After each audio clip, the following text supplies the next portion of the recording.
Bueno, quería decirles que les agradezco a los organizadores por haberme invitado para comentar lo que había expuesto el profesor Claro.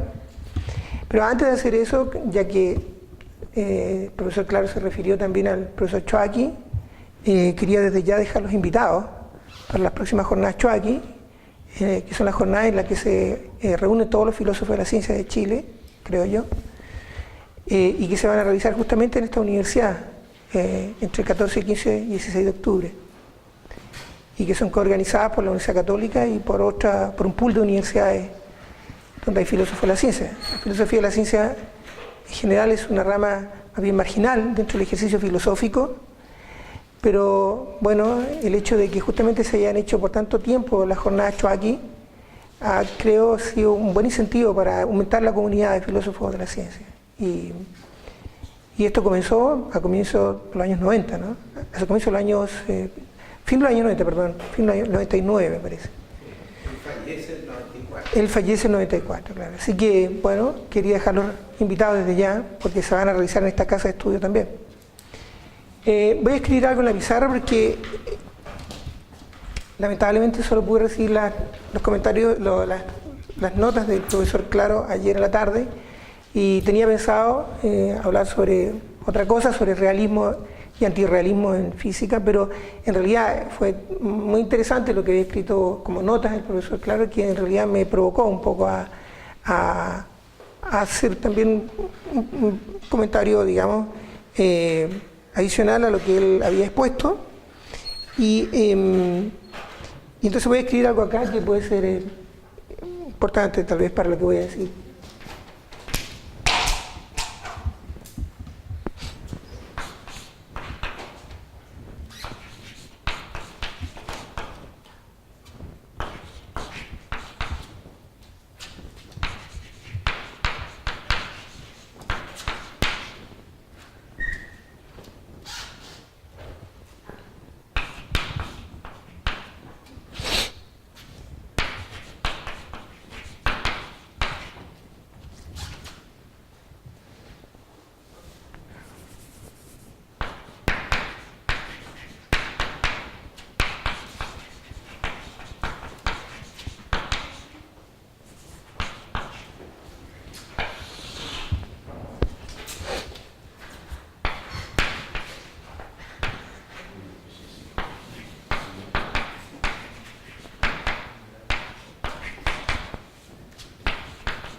Bueno, en realidad lo que ha presentado el profesor Claro es algo que, digamos, un físico puede legítimamente preguntarse, pero como él mismo sugería, ha sido un problema importante también, sobre todo para los filósofos, ¿okay? Y en realidad lleva las cosas desde la física fuera de la física, ¿no es cierto? Ahora, yo mismo soy filósofo de la ciencia y en realidad lo llevo a una esfera en filosofía donde donde yo mismo no me siento tan experto, pero creo que es interesante reflexionar desde la perspectiva de la física, fuera de la física, y ver, digamos, o sea, sugerir más o menos cómo lo verían los filósofos. Entonces, lo que yo creo que está detrás de o parte de lo que está detrás de lo que el profesor Claro ha expuesto, tiene que ver con algo que los filósofos llaman las doctrinas del compatibilismo o el incompatibilismo. Porque en realidad, y es una cuestión, digamos, fundamental, supongo yo, en la reflexión filosófica desde la Edad Moderna y tal vez antes, ¿no? Y lo que he puesto ahí justamente va en esa dirección, porque tenemos aquí arriba lo que podríamos llamar un incompatibilismo duro o un compatibilismo duro. Esto es un supercompatibilismo en realidad. Y lo que digamos, y lo que las doctrinas compatibilistas o incompatibilistas plantean tiene que ver con la relación, obviamente, entre el determinismo o el indeterminismo y la libre voluntad, el libre albedrío, digamos, o esa sensación de libre albedrío como el profesor Claro lo expresó cuando tomó los dos vasos. ¿Okay? Él habló de sensación de libre albedrío. Y en realidad uno tiene siempre, permanentemente, esa sensación de que uno está eligiendo libremente tomar un vaso o el otro. ¿Okay? Y entonces la pregunta de él es muy pertinente porque obviamente que las llaves cayendo, digamos, las llaves cayendo, ellas no son libres. Pero una persona escogiendo tomar un vaso u otro, tomar Coca-Cola o Fanta o lo que sea, nos parece que sí implica una libertad, digamos, libertad de decisión. Y uno tiene la sensación de que está eligiendo libremente. Este es el punto. Bueno, este es un dilema obviamente filosóficamente, digamos, conspicuo, porque los filósofos se han dedicado mucho a eso. Y entonces aquí tenemos, por ejemplo, el incompatibilismo duro. O sea, la idea de que el determinismo y la libre voluntad no se llevan bien. Entonces dice que si el determinismo es verdadero, entonces no existe la libre voluntad. Eso es lo que nosotros llamamos un incompatibilismo duro. No son compatibles. ¿Sí? El segundo es el compatibilismo duro. El indeterminismo es verdadero. Si el indeterminismo es verdadero, entonces no existe la libre voluntad. Esta es, por ejemplo, la posición de, qué sé yo, Spinoza y otros, digamos, compatibilistas. O sea, la idea aquí es que si existe la libertad, por así decirlo, si el indeterminismo es verdadero, entonces en realidad lo que se sigue es que no podemos ser libres, ¿ok? No podemos ser libres. Y por lo tanto es una ilusión. El incompatibilismo suave, la tercera posición, nos dice que esta es la posición, digamos, más bien de sentido común, es que si el indeterminismo es verdadero, entonces existe el libre albedrío. Esta es como la posición common sense, ¿ok? Que tiene que existir. Y la cuarta posición es el compatibilismo suave. Si el determinismo es verdadero, entonces existe la libre voluntad. Esta es la posición de Hume, por ejemplo. Es la posición de Hume. ¿Perdón? De Hume. Esta es la posición de Spinoza. Por decir, son posiciones clásicas. ¿Okay? O sea, la idea, en el caso de Hume, por ejemplo, que hay una solución clásica, es que, claro, si el determinismo, si en realidad somos libres porque el determinismo es verdadero. Entonces, en ese sentido son compatibles. ¿Okay? Bueno, por lo mismo, sugería que son posiciones muy... bueno, esta es también la posición de Dennett, en realidad, ya que se citó. Dennett también es un compatibilista suave. Compatibilista suave. ¿Okay? Ahora, el punto es que en realidad, en principio no sentiríamos mucha simpatía si vamos a iniciar una discusión filosófica por el incompatibilismo duro o el compatibilismo duro, porque, bueno, o el determinismo verdadero no lo es. ¿No es cierto? Es una cuestión por lógica. Y por lo tanto, se declara de inmediato que no existe la libre voluntad o libre albedrío. Entonces, en realidad, la idea es, para comenzar la reflexión, es más bien tratar de reflexionar sobre las versiones suaves y pensar de que es real de que la libre voluntad, el libre albedrío, la sensación de voluntad, de libertad, existe. ¿Okay? Es la posición sensata. Admitimos inicialmente que somos libres. ¿Okay? Bien, yo pienso que en realidad, si uno lo ve desde el punto de vista de la investigación empírica, es complejo defender eso. Porque desde los años 80, en realidad hay un conjunto de investigación empírica, comenzada por Libet sobre todo, que muestran que en realidad la mayoría de las decisiones comunes y corrientes, ¿no es cierto?, comienzan inconscientemente en el cerebro. la diferencia son 500 milisegundos, puede llegar a ser hasta 2 segundos. Se han hecho estudios, por ejemplo, de personas que están manejando y tienen que tomar la decisión de avanzar con el carro o con el auto cuando cambia la luz del semáforo. Son estudios hechos continuamente, digamos. Y eso muestra que en realidad la mente no decide conscientemente. Esto es así, es una literatura muy amplia que comienza en el año 80 y se ha discutido mucho, se han hecho muchos experimentos, se han reformulado algunos experimentos de Libet y todo, pero en general, digamos, hay una evidencia masiva que indica que en realidad no podríamos decir que esa sensación de libertad que tenemos cuando elegimos verdaderamente es completamente autónoma o libre. ¿Ok? Este es un punto. Ahora, obviamente que estamos hablando ahí de la sensación de la libertad. Entonces, lo que muestran esos ejemplos, o esa evidencia empírica, es que esa sensación más bien es epifenoménica, que en cierto sentido es ilusoria, en este sentido. ¿Okay? Y lo que muestra además mucha de esta evidencia, se ha hecho con personas con ciertas malformaciones, es que la conciencia opera al revés. La conciencia a veces detiene esa decisión inconsciente, alcanza a detener, que es algo que en realidad Bergson sugirió hace muchos años. O sea, la conciencia sirve para, por así decirlo, arrepentirse de una decisión. Y ahí podría haber libertad. Pero la decisión partió antes. En tiempo psicológico, 500 milisegundos, 2 segundos ya es mucho. Es mucho. Entonces, en general, la idea sería que si fuera solamente sobre la base de evidencia empírica, la sensación de libertad es más bien epifenoménica, es ilusoria.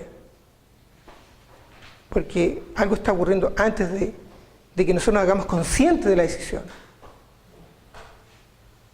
¿Okay? Este es un punto. Ahora, obviamente que eso sería, digamos, sobre bases empíricas, daría Paulo para pensar de que las versiones suaves, sean de incompatibilismo o de compatibilismo, en realidad fracasarían porque no tenemos evidencia de realidad psicológica de que estamos siendo verdaderamente libres. ¿Okay? Pero aquí hay un punto, obviamente, muchos filósofos, por ejemplo, compatibilistas como Dennett, han rechazado la experimentación que se hace del año 80, Dennett, Mele y otros, sugiriendo que en realidad, no se ha definido bien lo que es acto libre voluntad. ¿Okay? Entonces, pero lo importante entonces es que uno debería, tal vez, yo sugiero, distinguir entre la sensación del acto libre y el acto libre. La sensación es algo psicológico, pero tal vez queremos hablar del acto libre, y eso es metafísico. Son dos cosas diferentes, esto es lo que quería decir. ¿Okay? Entonces los filósofos, digamos, se van a concentrar, van a admitir esta distinción, ¿entendido? Y se van a concentrar en el estatus de lo que es el acto libre. Entonces, van a decir, no, el acto libre es por así decirlo, es una cierta realidad de la que estamos dotados los agentes. ¿Ok? Y lo que tenemos que hacer es definir bien lo que es acto libre. Bueno, obviamente usted imaginará que los filósofos no se van a poner de acuerdo sobre esa clase de cosas, ¿cierto? Como no se ponen de acuerdo en casi nada. Entonces está todo abierto ahí. Pero lo que yo quisiera decir es que, y entonces yo ahí digo, bueno, yo ya no soy más experto en definiciones sobre acto libre porque yo no me dedico a eso. Entonces la discusión queda abierta acerca de cómo definimos esto. ¿Okay? En cualquier caso, yo creo que es difícil pensar de que sea cual sea la definición a la que arribemos, o que arriben los filósofos que se dedican a estos temas, va a haber alguna forma de defensa de un cierto dualismo acerca de la libertad de la gente. Yo tendría a pensar de que tal vez lo que vamos a tener es una forma de monismo. ¿Okay? O sea, lo que son libres somos nosotros. pero nosotros como agentes con propiedades físicas. ¿Okay? Como agentes. Con propiedades físicas. Agentes con intencionalidad, con voluntad, con lo que usted quiera, pero con propiedades físicas. O sea, un monismo. Yo tiendo a pensar que toda la evidencia empírica iría en esa dirección, más bien. ¿Okay? Bien, esa es una cosa interesante que me llamó la atención de lo que el profesor Claro había puesto en sus notas y que han aparecido acá. Y yo creo que vale la pena concentrarse en eso. Pero la otra cosa que quería decir tiene que ver con una cuestión que se marcó mucho aquí y que me gustó mucho también en la exposición, y que tiene que ver con la cuestión de los niveles. ¿Perdón? Con la cuestión de los niveles. Porque el profesor Claro, por ejemplo, nos habló de un nivel básico, que es el nivel cuántico, el nivel donde, por así decirlo, la indeterminación y la incertidumbre es lo que define, digamos, los estados físicos. Y luego estarían los otros niveles, que serían aquellos donde, por así decirlo, podemos encontrar regularidades deterministas, ¿cierto? Subiendo hasta este nivel, digamos, más bien oscuro, que es en el sentido de tener alguna teoría al respecto, que es el nivel de la conciencia. Bueno, yo estoy de acuerdo con eso. Yo pienso que el nivel cuántico es un nivel físicamente básico y que uno puede hacer la distinción entre lo que es una regularidad causal y determinista en los otros niveles y lo que no se tiene abajo. Y a mí eso me gusta y me interesa mucho, digamos. Pero en realidad quería plantear algo aquí que podría ser interesante también para la reflexión, porque en realidad más bien lo que hizo el profesor Claro es como una invitación a reflexionar. Y yo, digamos, pero de alguna manera está involucrado en lo que el profesor Claro dijo, solo que quería enfatizar algunos puntos. Y quería usar lo que podría llamar yo la extrapolación de de Broglie. Porque de Broglie es un físico, digamos un físico brillante, que es el primero que propone que, digamos, las partículas también se comportan ondulatoriamente y que la materia en general se comporta de manera ondulatoria. Pero cuando de Broglie, yo creo, planteaba eso, lo interesante es pensar que toda la materia se puede comportar ondulatoriamente. Y se comporta ondulatoriamente, entonces se pueden aplicar propiedades a esos objetos, por ejemplo, los macroscópicos, entendidos como teniendo asociada a ellos una función de onda. Y en realidad me parece que los físicos cuánticos estarían muy de acuerdo con eso. Y yo notaba aquí que, por ejemplo, para un auto de una... Bueno, si hubiera podido alcanzar a hacer el power lo habría puesto, pero anoto los datos. Para un auto de 1,5 toneladas y 120 kilómetros, que va a 120 kilómetros por hora, su longitud de onda sería de 1,3 por 10 elevado a la menos 35. Pero tendría una longitud de onda. Un auto puede tener una longitud de onda, ¿por qué no? Para una bolita de 2 gramos, más pequeña que la moneda, ¿no? Y a 5 kilómetros, por ejemplo, por hora, sería de 2,4 por 10 elevado a la menos 29. Y para un electrón en un átomo de hidrógeno, con masa de 9 por 10 elevado a la menos 31 y con velocidad de 7,9 por 10 elevado a la sexta potencia, será de 33 por 10 elevado a la menos 8. Ahora, la diferencia entre la longitud de onda de la bolita y el auto son menos significantes que la que podría haber entre el electrón y el átomo, por ejemplo. Son más dramáticas la diferencia entre la longitud de onda del electrón en relación a su átomo. Son más importantes.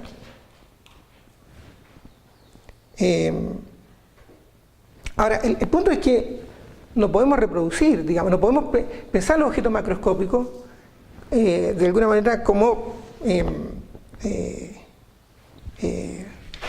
expresando las propiedades que nosotros llamaríamos cuánticas. O sea, no podemos hacer, por así decirlo, experimentaciones, por ejemplo, de interferencia con una bolita, menos con un auto.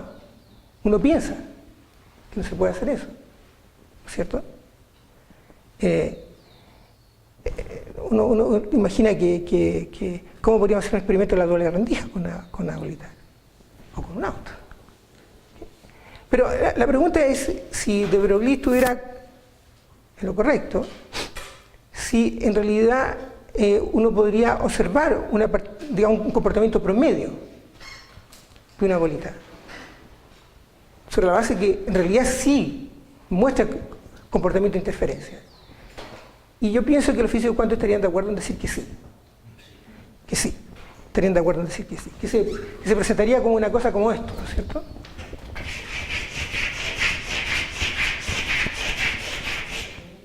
Algo así más o menos, pero que no se puede ver. Entonces uno y lo hace en el 0.5. Saca el promedio. Esa podría ser la interferencia de una bolita. ¿Se fijan? Entonces, lo que quiero decir es que si uno usa la extrapolación de Broglie, en realidad todo puede ser cuántico, en un cierto sentido. Lo que pasa es que en el nivel macroscópico uno dice, pero es que no se va a aplicar Heisenberg. Por lo mismo que decía el profesor Claro antes. O sea, no hay una cuestión epistemológica que nos importe. ¿Por qué? Porque podemos establecer el momento cinético y la posición. No tenemos problemas con la bolita. ¿Tenemos problemas con el electrón de un átomo de hidrógeno? Claro que lo tenemos. Pero no tenemos problemas con la bolita. Pero si es verdad la extrapolación de Broglie, entonces ontológicamente o metafísicamente la bolita es cuántica. La bolita es cuántica. Pero a uno no le interesa lo ontológico, lo metafísico. Uno dice, no me preocupo porque no se aplica en determinación. No se aplica. No lo necesito. Tengo la posición, tengo el momento cinético. Entonces, o sea, quería poner las cosas un poco al revés. Entonces, si es así, en verdad, si todo fuese de esa manera cuántico, en ese sentido, entonces en realidad digamos, estamos abajo y estamos arriba. Solamente que abajo tenemos un problema. ¿Por qué? Porque ahí tenemos, bueno, lo que mostró el profesor Claro, tenemos normalmente, antes de la medición, tenemos superposición. Superposición de un objeto cuántico, ¿no es cierto?, que está en dos estados. Está en dos estados y está en un sistema aislado. Entonces, no podemos decir nada de él hasta que no medimos. Cuando medimos, colapsa la función. ¿Okay? En el caso de los objetos macroscópicos, aunque tengan longitudes de onda asociadas, obviamente ellos no están aislados. No están aislados. Pero aparentemente la conciencia surge en objetos como nosotros, que no estamos aislados. Este es el punto. Ahora, ¿cuál podría ser, digamos, la diferencia sustantiva entre uno y otro? Bueno, es algo que en realidad supongo que la física todavía sigue no poniéndose de acuerdo, porque no tenemos todavía las grandes soluciones, no sabemos si verdaderamente la física cuántica es una teoría en desarrollo, ¿no es cierto? Y que va a avanzar a otra cosa, como pensaba Feynman, pero lo que yo creo que es claro es que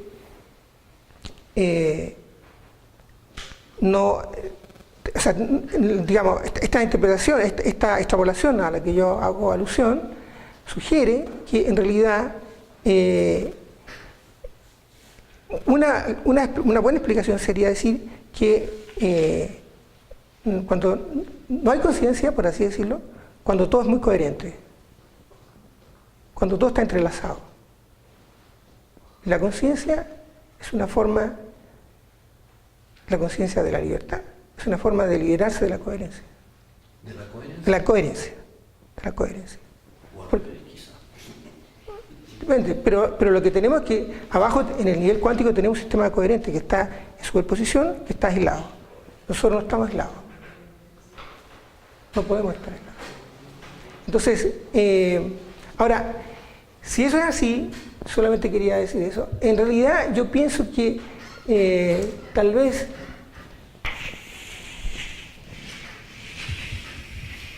cualquiera de estas dos opciones podría funcionar, porque si es verdad la extrapolación de Broglie, y en realidad todos somos en cierto sentido objetos cuánticos, obviamente que las propiedades de determinación se aplican tanto para objetos microscópicos como macroscópicos, por lo tanto, sea el compatibilismo duro o el incompatibilismo suave, cualquiera de estas dos opciones son las que deberíamos considerar. O sea, admitimos que el indeterminismo es verdadero, pero el punto es que en esos casos, en ambos casos, todavía no vamos a poder resolver esto filosóficamente, porque para un caso se da que no existe la libre voluntad y para otro caso se da que sí existe. Por lo tanto, la física no nos puede dar la última respuesta. ¿Se fijan? Pero eso, bueno, es un poco desconsolador, pero nunca tanto para los físicos o para los filósofos de la física, porque en realidad yo pienso que la física no puede responder todo. Perdón, la física no puede. Responder todo.